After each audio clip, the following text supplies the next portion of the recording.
जंगल के बीचों बीच बिल्लू खरगोश अपने दोस्तों के साथ मस्ती करता था। वह बहुत चालाक और समझदार था, इसलिए सभी उससे सलाह लेते थे। एक दिन जब वह गाजर की तलाश में एक पुरानी गुफा में गया तो उसकी नजर एक चमचमाती जादुई घड़ी पर पड़ी। जैसे ही उसने घड़ी उठाई, उसमें से गूंजती हुई आवाज आई, ओ बुद्धिमान खरगोश, मैं जादुई घड़ी हूं।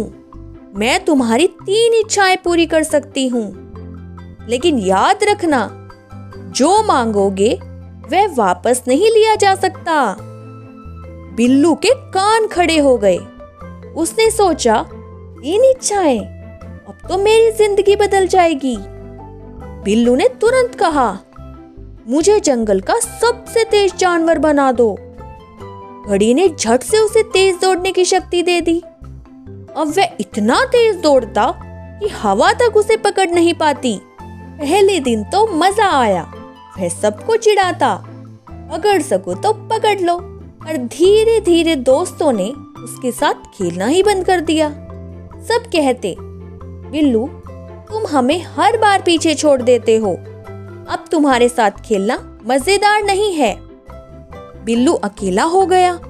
उसने सोचा, शायद मैंने यह इच्छा बिना सोचे मांगी। अब उसने दूसरी इच्छा मांगी, मुझे जंगल का सबसे अमीर जानवर बना दो। घड़ी ने उसे ढेर सारे सोने और हीरे दे दिए। अब बिल्लू खरगोश के पास इतना धन था कि वह कुछ भी खरीद सकता था। लेकिन इस बार भी समस्या हुई। उसके सारे दोस्त उससे जलने लगे। लोमड़ी, हिरण और भालू उसके पास नहीं आते थे। वो सब कहते, अब बिल्लू हमारे जैसा नहीं रहा, वह तो राजा बन गया है। बिल्लू उदास हो गया। उसने अपने आप से कहा, इतना धन भी मेरी खुशी वापस नहीं ला सका। अब उसके पास सिर्फ एक इच्छा बची थी। उसने गहरी सांस ली और सोचा, इस बार मैं ऐसी इच्छा मांगूंगा जो मेरे और सबके लिए फायदेमंद हो। बिल्लू ने कहा, मुझे इतना समझदार बना दो कि मैं सही और गलत का फैसला कर सकूं और सबकी मदद कर सकूं। जादुई घड़ी मुस्कुराई और बोली, तुमने सबसे बेहतरीन इच्छा मांगी है। अब देखना तुम्हारी जिंदगी कितनी बदल जाती है।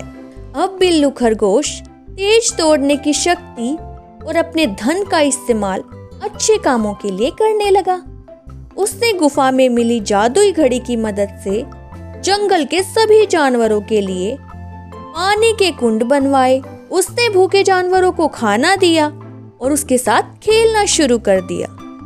धीरे धीरे सारे जानवर फिर से बिल्लू के दोस्त बन गए।